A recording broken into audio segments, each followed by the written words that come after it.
Hi everyone, welcome back to my channel. This is Heidi from My Reading Life, and I'm here today to do a bit of a wrap up and a currently reading video. I have completed 3 books since the last time I've done a little bit, one of these little catch up type videos. So I thought I would start off by just talking about what I've read lately and then finish up by talking about what I am currently reading. So the first thing that I finished is this book on audio, You Don't Have to Say You Love Me by Sherman Alexie. I had decided to pick this one up on audio because of all the good things I had heard about it on BookTube, specifically Vanessa over at Split Reads, I believe. Sorry, Vanessa, forgotten your YouTube channel name there all of a sudden. And her review really made me think that it was a book that I'd like to try, even though it sounded quite heart-wrenching.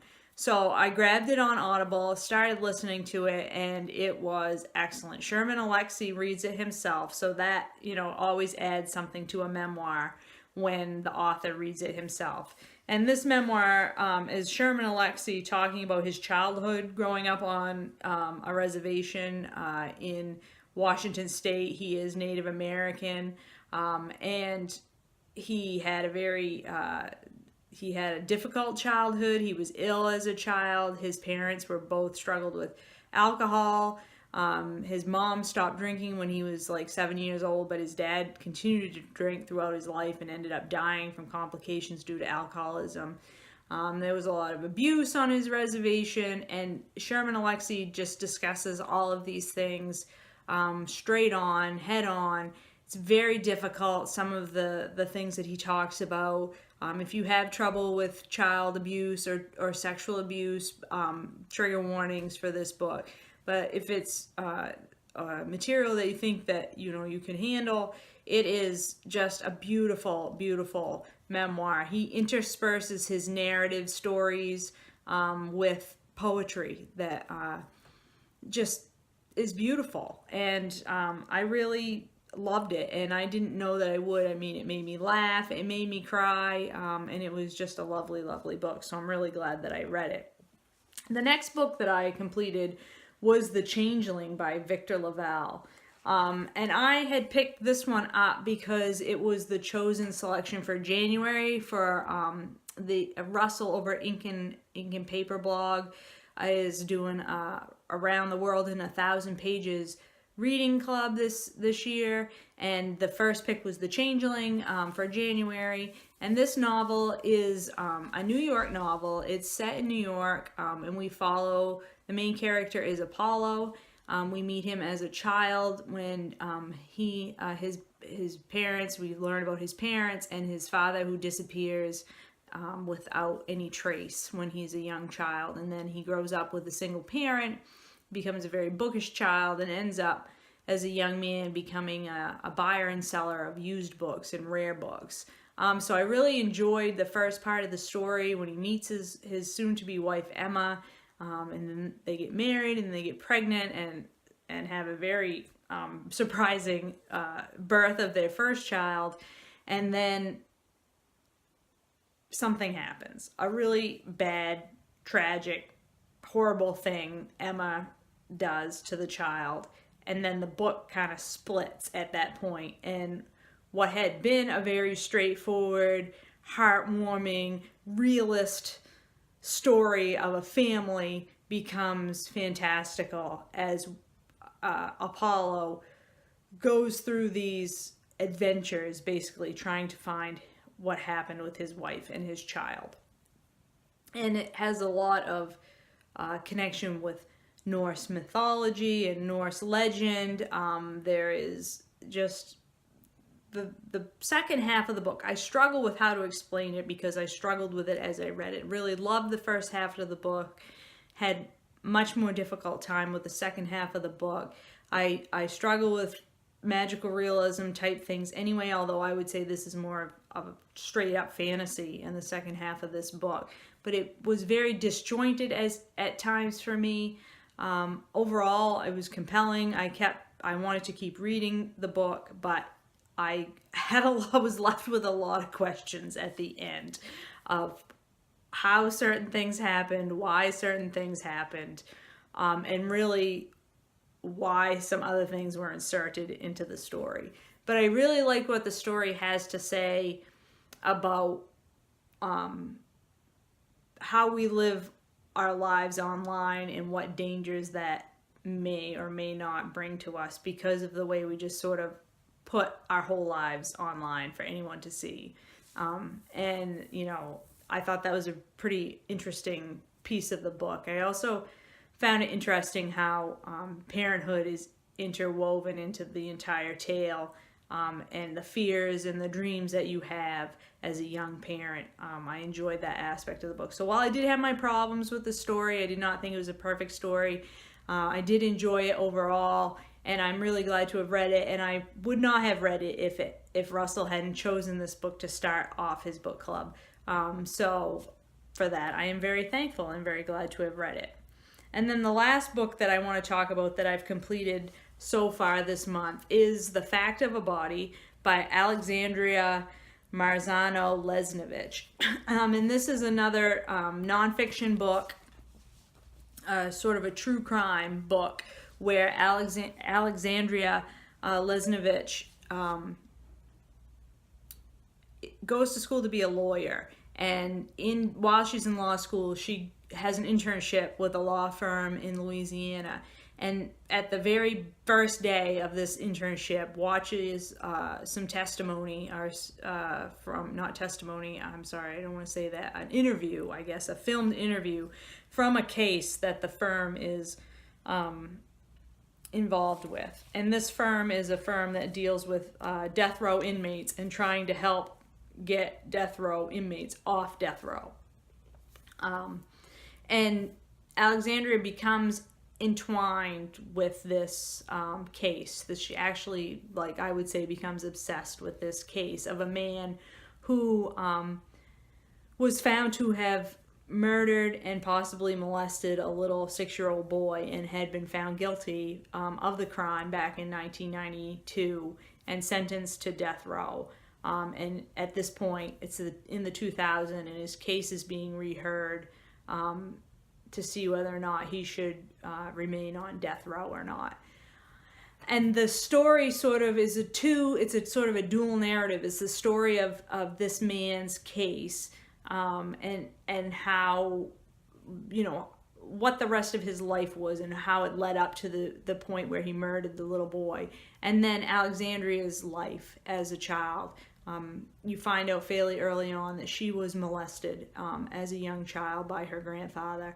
And the narratives sort of, she's finding a lot of herself in this case of this man in Louisiana, and it's reminding her of her childhood and the traumas that she faced in her childhood and how her family dealt with the abuse.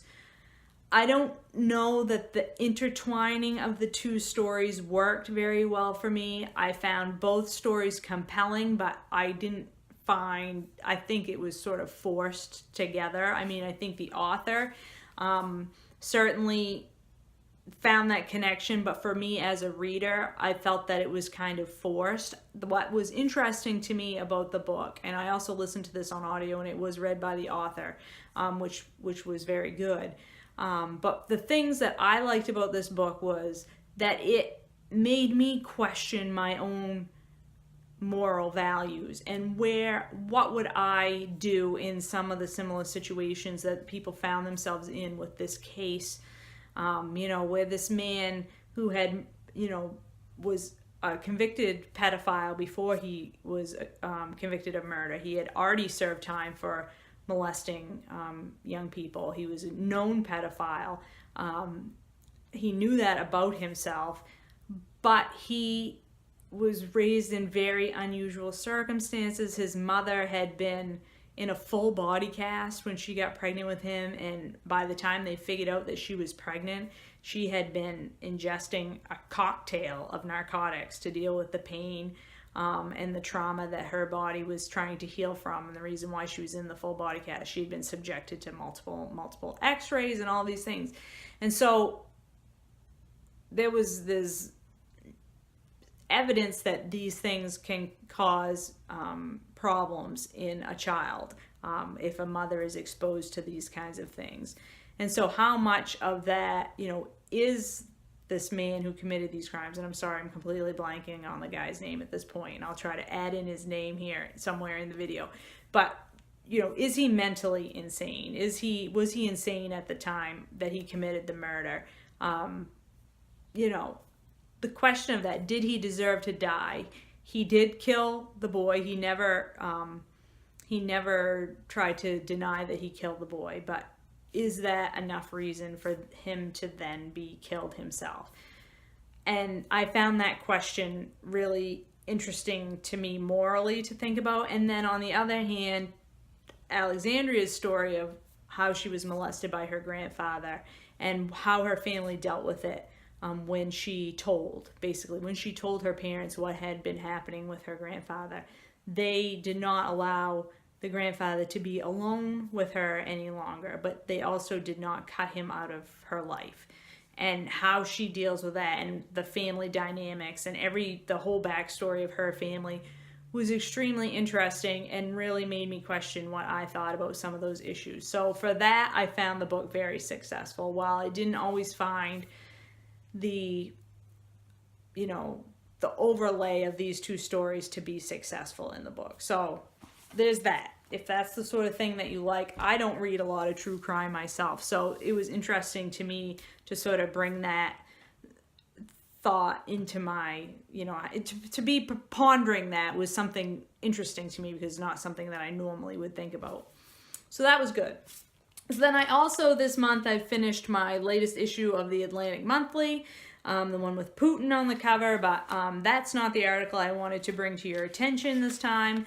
There was a couple of articles in here that have to do with education in the United States, with public education, and with charter schools. And the very last essay was written by Elizabeth Green, and it's called The Charter School Revolutionary. And this story is about Eva Moscovich, who is the woman who is brought, I can't remember how many of them there are, but there's 40 some or even more now charter schools in the city of New York, and she has been instrumental in developing these charter schools and bringing this charter school system into New York City. And I found this article to be really interesting because I am a person that is sort of knee-jerk against charter schools. I've always been very much a supporter of public schools. I come from a family of teachers. I don't teach myself, but my mother and my sister are teachers. My uncle is a teacher. So my family has always been in public school as teachers. And so I'm very much a supporter of public schools. And so I sort of have this knee-jerk against charter schools. But this article really made me think about charter schools and what they bring to the system that's good, and what things in the public school system are really bad. So I will link that article down below, and if those are topics that interest you, I would definitely check out this December issue, or this is the February issue, of the Atlantic Monthly, which had, some really interesting things to say about education. And before this gets too much longer, just quickly going to note what I am currently reading. I'm still working on 1493 by Charles Mann, which is a history nonfiction about what happened after Columbus landed in America and how that changed the world, basically started globalization and how that changed things in the world. Still working on Come As You Are by Emily Nagoski, which is a nonfiction about human sexuality. And then my fiction read for right now is So Much for That by Lionel Shriver. I am 272 pages into this 430-page novel, all about what happens to a man who has saved his entire life for early retirement so that he and his wife can go to some third world island country and basically live a simple life off the fruits of their labor, and what happens when at the end of his saving for this trip and he's ready to go, they find out his wife has cancer, and they have to stay in the United States and spend their savings on her cancer treatments, and questions about healthcare in the United States and retirement, and what do you owe your family and your spouse, and what would you be prepared to sacrifice if somebody in your family had a terminal illness. So I've been finding that very fascinating indeed. And that is what I have read recently and what I am currently reading. I hope that you all have been reading some good books here in January. I haven't found myself to have as much time to read as I normally do, but still it's been, I've been reading some great stuff, so that's okay. If it's not a lot, if it's really good, that's how I always think about it. So I hope that you're also reading good stuff as well, and I will talk to you later.